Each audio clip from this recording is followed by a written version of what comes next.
आज वार काय मम्मी? मंगळवार आहे आज. मंगळवार म्हणजे आज मंदिरात गर्दी असणार. मी काय म्हणते तुम्ही नंतर जा. तेच म्हणते ग मी. दोघे जाऊ की नंतर निवांत. हा नाही म्हणजे चालेल पण सौरभ पण हवा ना तिकडे. का? मागे एकदा मला सौरभ म्हणला होता की बाबा त्याला लहानपणी देवळात घेऊन जायचे आणि मी जेव्हा घेऊन गेले होते बाबांना तेव्हा सौरभ नव्हता ना, म्हणून म्हटलं यावेळेस सौरभला पण घेऊन जाऊ. बाबांना बरं वाटेल आणि त्यांना काही गोष्टी आठवायला मदत होईल. पण सौरभला उशीर होतोय ना बाई. हा कस्तुरी नंतर जा.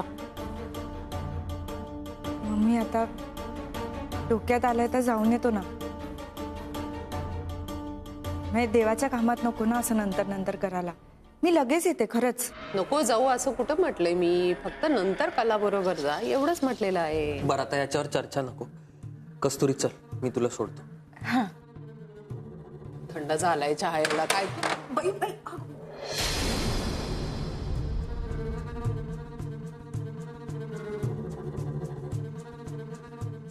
अख्खा चहा सांडलास ते केवढं. मी पुसून घेते एवढा. आता तू पुसून घेणार. मला इथं चहा पाहिजे. थंड झालाय तो चहा. नवीन चहा कधी बनवणार. मला काही कामं नाही आहेत का दुसरी. राहू देत मला नकोच चहा. मग सपना सपना तू एक काम कर, तू चहा पुसून घे, मी तुम्हाला चहा करून आणते. मम्मी पण तुला तर देवळात जायचंय ना. थोडा वेळ. बर तुला देवळात जाताना मी सुद्धा सोबत पाहिजे ना. हो ना. बर मी एक काम करतो, संध्याकाळी आपण जाऊ. मी लवकर घरी येईन. संध्याकाळी आरती पण असते. बाबांना आरतीला घेऊन जाऊ. आज तू तोपर्यंत बाबांना इथेच कुठेतरी जवळपास फिरू ना. चालेल. मी येतो.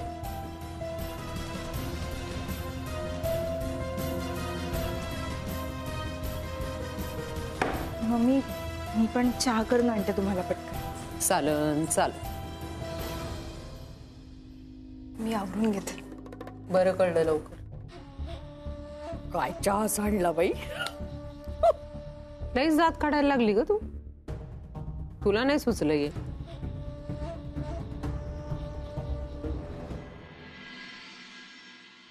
बाबा आज बऱ्याच दिवसांनी आपण दोघं बाहेर फिरायला जाणार आहोत.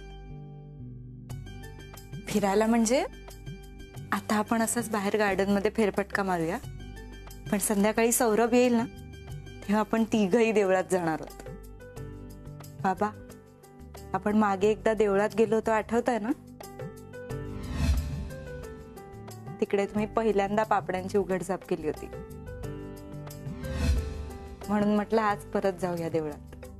तुमच्या कानावर अशा नको त्या गोष्टी पडण्यापेक्षा भजन कीर्तन असं पडलं ना तर तुम्हाला छान वाटेल.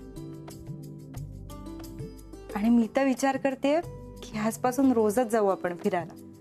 तुम्ही जेवढं बाहेर मोकळ्या हवेत राहाल ना तेवढं तुम्हाला पॉझिटिव्ह आणि फ्रेश वाटेल. आणि बाबा सिक्युरिटीची काळजी नका करू तुम्ही. सौरभ असणार आहे ना सोबत. अरे मी पण काय बोलत बसले. चला आपण पटकन बाहेर जाऊन येऊ. मग आल्यानंतर गोळ्या द्यायच्यात तुम्हाला.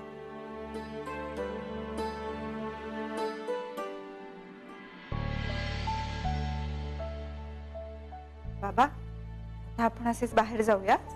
संध्याकाळी सौरभ आला ना की परत फिरायला जाऊ. अगं बाजूला हो ना, आम्ही बाहेर जातोय. नाही होणार. भाईंना परत रूम मध्ये घेऊन जायचं. असं काय बोलते. सांगितलेलं समजत नाहीये का. भाईंना बाहेर न्यायचं नाहीये. हे बघ बाहेर फिरायला जाणं त्यांच्या तब्येतीसाठी चांगलं आहे म्हणून मी त्यांना घेऊन जाते. बाजूला हो. तुला सांगितलेलं समजतच नाहीये का. आत्ताच्या आत्ता भाईंना रूम मध्ये न्यायचं. समजलं. सपना अगं ती बाहेरच घेऊन जाते ना. तुम्ही मध्ये बोलू नका. ती बाहेर गेली तर मग घरातली कामं कोण करणार आहे. आणि मी काय कामं करायला परत आलीये का. अगं असं काय बोलते का तिच्याशी. तुम्ही मध्ये पडू नका बर का. अजून नीटच बोलतीये. एकदा का डोकं फिरलं ना तर तुम्हाला सुद्धा कामाला लावीन, समजलं? कस्तुरी, भाईंना आत घेऊन जा. ए सपना, तू कोण ग माझ्या आईला आणि वहिनीला उलट बोलणारी? ए, तू नाही बोलायचं मला, समजलं का? गप्प बसायचं. हे काहीतरी वेगळंच सुरू झालं. ए गबस, ही जी उभी आहे ना ती माझी वहिनी आहे आणि या घराची सून आहे. पगार किती, बोलती किती? हा? पगार तू देतोयस का?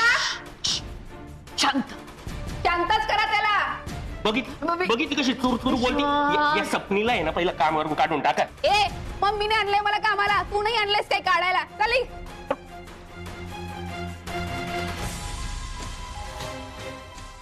कस्तुरी, भाईंना आत घेऊन जा. कस्तुरी, अगं बोलते तर आता जा बाई, आत घेऊन जा जा. तू का तिची बाजू घेते? तू घे तिची बाजू, मी माझ्या वहिनीच्या बाजूने उभा राहणार. ए, तुला सांगितलंय ना मध्ये पडायचं नाही. चल बाजूला हो. आता आम्ही मध्ये पडतोय का? हा? तू मध्ये आलीस आमच्या, कळलं का? आत्ताच्या आत्ता इथनं निघून जा. आठवतंय ना मागच्या वेळी कशी घाबरून पळून गेली होती? ए, मी आता ती सपना राहिली नाही, कळलं का तुला? तुला सुद्धा सुद्धा सारखा सरळ करीन. बाजूला हो. चल. हो वहिनी, तुम्ही जा आम्हाला घेऊन, बघू कोण काय करतंय ते. आता एवढा वेळ बडबड करतोय, सांगितलेलं कळत नाही बाय. विश्वास विश्वास. जा जा जा. आता आता. आणि तुला सांगितलेलं कळत नाही वे. बाईला कुठं बी बाहेर घेऊन जायचं नाही, आत घेऊन जा त्याला.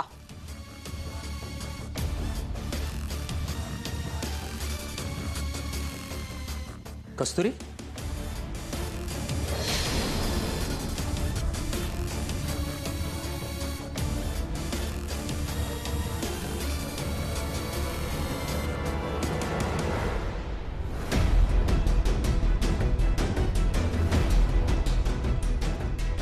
अगं माझा फोन बेडरूम मध्ये राहिला.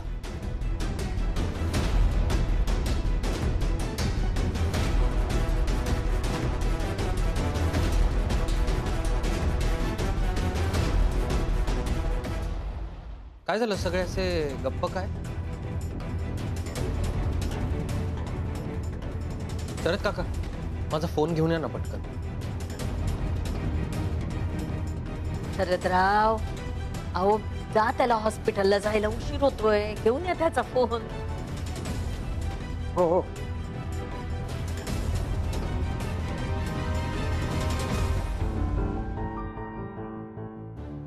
काय झालं कस्तुरी? आणि तुमचं इथे काय सुरू होतं? तुम्ही असे घोळका करून कस्तुरीच्या शेजारी का उभे आहात?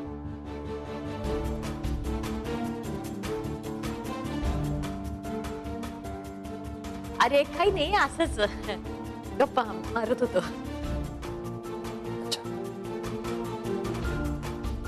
कस्तुरी, काय बोलत होता तुम्ही?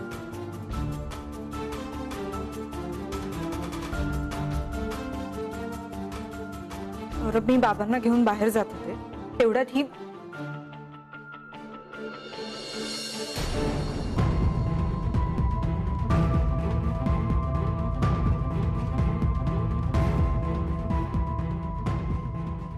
कस्तुरी, चल आपण बाबांना बाहेर घेऊन जाऊ. बाबा रोज रोज असं व्हीलचेअरवर बसून कंटाळला असाल ना आता. म्हणून तर आज गाडीतून फिरायला घेऊन चाललोय. पण बाबा जरा व्यवस्थितच बसा तुम्ही, कारण तुमचा मुलगा गाडी नाही विमान चालवतो. काय बोलतीयस कस्तुरी? मी विमान चालवतो? हो मग. बाबा मी व्यवस्थित चालवतो गाडी. आधी तुम्ही हिला विचारा, गाडी चालवता तरी येते का हिला? ए, मी शिकले ना गाडी चालवायला, तर तुझ्यापेक्षा नक्कीच चांगली चालवेल. राहू दे चल. बरं बाबा, तुम्हीच बघा आता तुमच्या डोळ्यांनी. चल. कस्तुरी, मी आता घरात आलो तेव्हा काय चालू होतं का? कुठे काय? नाही, मम्मी, कला आत्या, सपना सगळे घोळका करून उभे होते तुझ्या समोर, जणू तुला अडवत आहे. अरे नाही, तसं काही नाही. उलट ते मला सांगत होते की व्यवस्थित घेऊन जा बाबांना, सावकाश जा. आणि नेमका योगायोग असा झाला की तू आलास आणि त्या सगळ्या माझ्या पुढ्यात उभ्या होत्या. तू त्यांना वाचवायचा प्रयत्न करत नाहीस ना? बघ, तुला काही सांगायचं असेल तर मला सांग, मी बोलेन त्यांच्याशी. सौरभ, ऐक ना, आता कुठे सगळं व्यवस्थित होतं रे. तू उगाच संशय घेऊन वाद नको क्रिएट करूस आता. आणि काही प्रॉब्लेम झालाच तर तो मी माझ्या परीने करेन हँडल. डोंट वरी. बर ठीक आहे, पण तरी सुद्धा सौरभ, आता असं एकाच जागी थांबून बाबा खरंच कंटाळ दिला. जायचंय की नाही देवळात? चल बरं. चल चल बाबा, चला.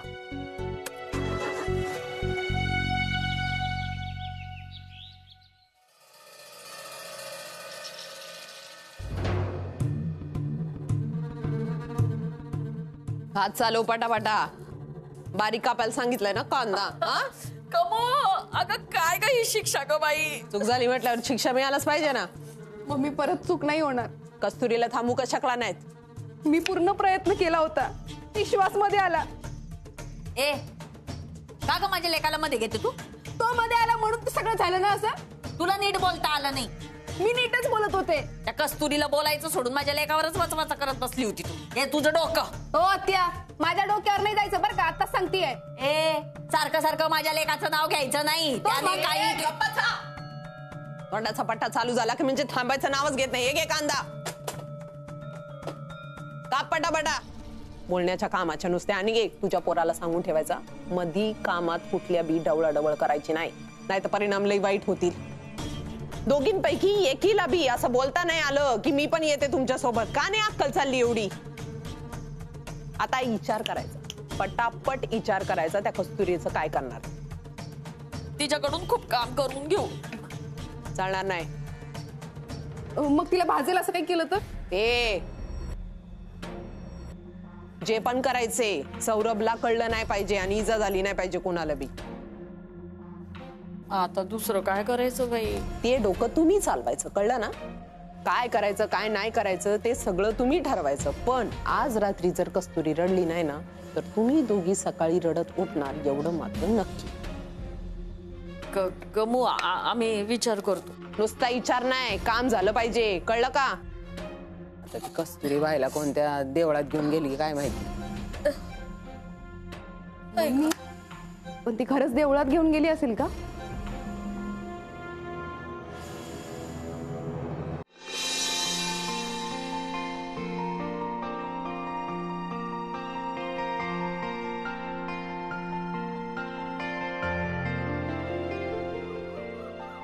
चला. सॉरी, बोलता बोलता कधी डोळा लागला. सौरभ, अरे आपण इथे काय करतोय? आपण देवळात जाणार होतो ना? कस्तुरी, देव सगळीकडेच आहे. इथे देवासारखी माणसं असताना आपल्याला परत देवळात जायची काय गरज? चल. अरे हो, पण बाबांचं काय? त्यांचं काय? आपण बाबांना घेऊन जातो तुझ्या घरी. त्यांनी तुझं घर बघायला नको? सौरभ, पण माझे बाबा घरी असतील तर काय होईल माहिती आहे ना? काही होणार नाही, तेव्हाच तेव्हा बघू. चल. अरे खरंच खूप प्रॉब्लेम होऊ शकतो. कस्तुरी, आपण दोघं आहोत ना एकत्र, यातूनही मार्ग काढू आपण. अरे पण तुला समजत कसं नाहीये? हे दोघं समोरासमोर आले तर बाबांना त्रास होऊ शकतो. माहितीये, मी याचा विचार केलाय. कस्तुरी, पण बाबांच्या ट्रीटमेंटची सुरुवात इकडूनच व्हायला पाहिजे, असं माझं ठाम मत आहे. सौरभ, पण परत एकदा विचार कर असं मला वाटतंय. 100 वेळा विचार केलाय मी. तू नको टेन्शन घेऊस. तू उतर बरं. तू जा पटकन पुढे येऊन घरच्यांना सांग. तुझ्या घरच्यांनाही आवडेल सरप्राईज. तेव्हा पुढे मी बाबांना घेऊन येतो.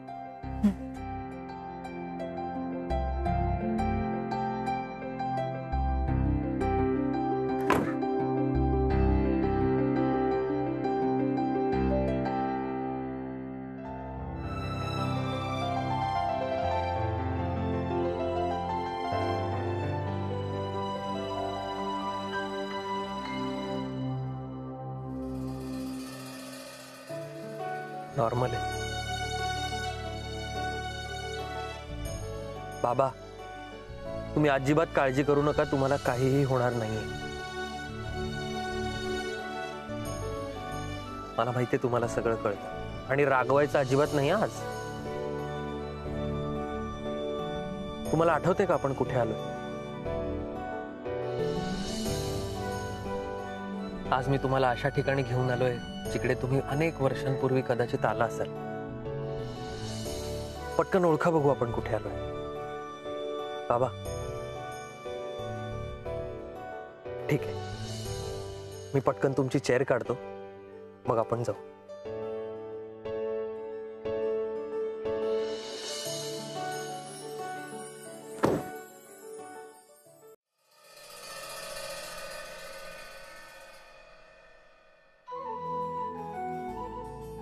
माऊ, आई, बाबा, माऊ, आई, अगं माऊ आले. माऊ, माऊ बरं झालं तू आलीस. तुझी खूप आठवण येत होती.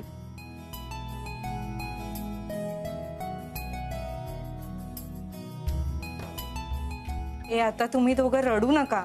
नाही नाही नाही, त्यांचं ते ठरलेलं आहे ना, चांगला असू दे नाही तर वाईट असू दे, ते रडणारच. हे बाबा, तुम्ही पोलीसवाले आहात, हे तुम्हाला शोभत नाही. आता पोलिसात असलो ना तरी मी माणूस आहे, आणि त्याही पेक्षा महत्वाचं एका मुलीचा बाप आहे. पण आता आले ना मी, मग कशाला उदास होताय दोघं? माऊ, तू इथून गेल्यापासून डोळ्याला डोळा लागला नाही माझा. खूप आठवण येत होती तुझी, पण आज तुला बघून खूप बरं वाटलं. माऊ, तू एकटीच आलीस? माऊ, काही प्रॉब्लेम आहे का?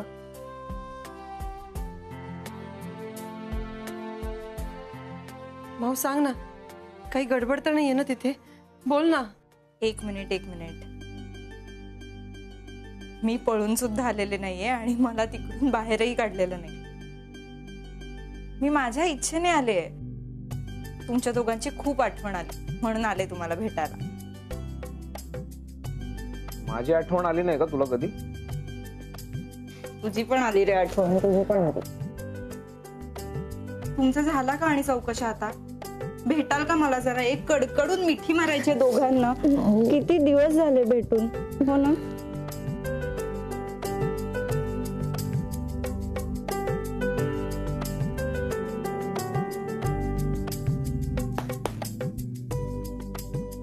तू एकटीच आलीस? अहो, मी कुठे म्हणाले मी एकटी झाले. सौरभ कुठे?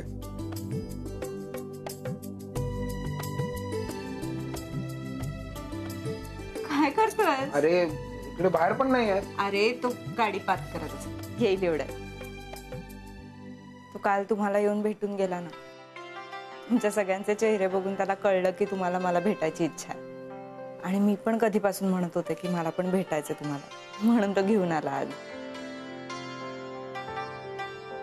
आणि मी आज एक सरप्राईज आणलंय तुमच्या सगळ्यांसाठी. माऊ, तू असं का परक्यासारखी वागायला लागलीस? हा, हे घर तुझं नाही का असं पाहुण्यासारखं सरप्राईज वगैरे घेऊन यायला? नाही बाबा, असं काही नाहीये. मग कसं आहे? हे बघ माऊ, तुला आता तुझा संसार सांभाळायचा आहे, घर चालवायचंय. त्यामुळे विनाकारण खर्च करू नकोस. थोडे पैसे वाचवायला शिक, बचत कर. हा, बरोबर बोलते. एक मिनिट. तुम्ही आधी सरप्राईज तर बघा, मग बोला.